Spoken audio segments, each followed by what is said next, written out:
हाल ही में भारत में आरक्षण नीति निरंतर चर्चा का विषय बनती रही है। इस नीति का उद्देश्य ऐतिहासिक रूप से वंचित समुदायों को उसी प्रकार के अवसर और प्रतिनिधित्व प्रदान करना है जिस प्रकार के उन्हें वर्तमान अर्थात हम कह सकते हैं कि बीते हुए कल में प्राप्त नहीं हो पाए थे। कर्नाटक के मंत्री जेसी मधुस्वामी ने आरक्षण को 25% सुनिश्चित करने की घोषणा की।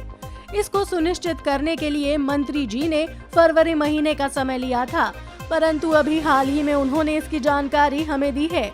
कर्नाटक की आरक्षण नीति में भिन्नता।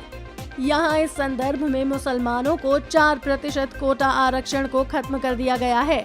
सरकार में अभी जल्द ही अन्य पिछड़े वर्ग जैसे ओबीसी श्रेणी के अंतर्गत आने वाले मुसलमानों के लिए 4% कोटा खत्म करने का ऐलान किया है, लेकिन ईसाई, जैन, सिख, बौद्ध और परिवर्तित ईसाई पिछड़े वर्ग की श्रेणी में आज भी बने हुए हैं।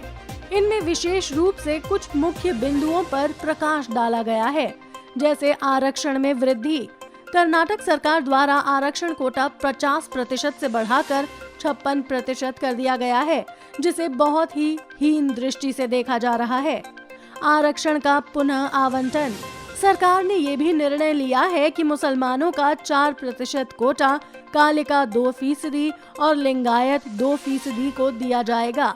इस परिणाम को इन समुदाय को खुश करने और आने वाले चुनाव में उनका समर्थन हासिल करने के प्रयास के रूप में देखा गया।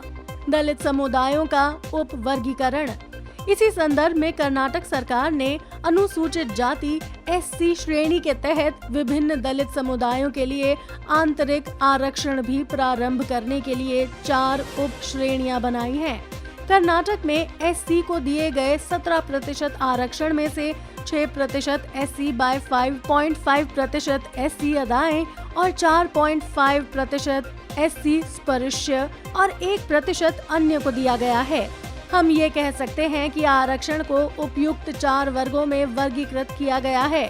कुछ अन्य आकर्षक बिंदु और हैं।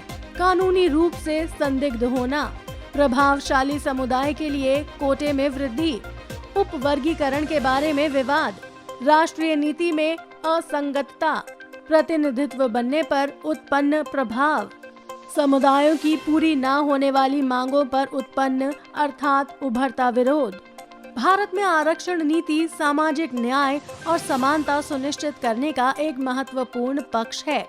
हालांकि वर्तमान में चुनाव के दौरान होने वाले आरक्षण बदलाव को राजनीति का मोहरा माना जाता है और राजनीति से प्रेरित एवं विभाजन कार्य के रूप में भी देखा जाता है। आरक्षण की संवैधानिक वैधता। सरकारी सेवाओं और संस्थानों में पर्याप्त प्रतिनिधित्व नहीं पाने वाले पिछड़े समुदायों तथा उपलब्धि अनुसूचित जनजातियों से सामाजिक और शैक्षिक पिछड़ेपन को दूर करने के लिए भारत सरकार ने अब भारतीय कानून के जरिए सरकारी और सार्वजनिक क्षेत्र पर आरक्षण जैसे शब्द का इस्तेमाल किया था। भारत में उपस्थित कुछ अन्य राज्यों में उपस्थित अल्पसंख्यक समुदाय के लिए आरक्षण।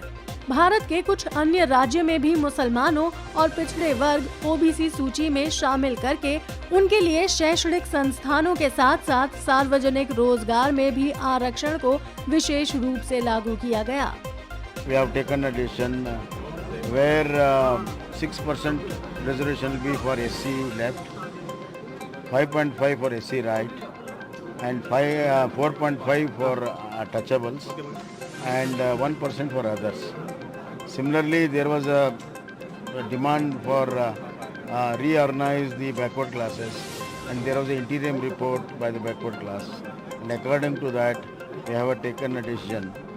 इस तरह के और अपडेट्स के लिए कृपया अपने एयर न्यूज चैनल को सब्सक्राइब करें और जब भी कोई नया वीडियो अपलोड हो तो तत्काल सूचना के लिए घंटी वाले आइकॉन पर क्लिक करना ना भूलें।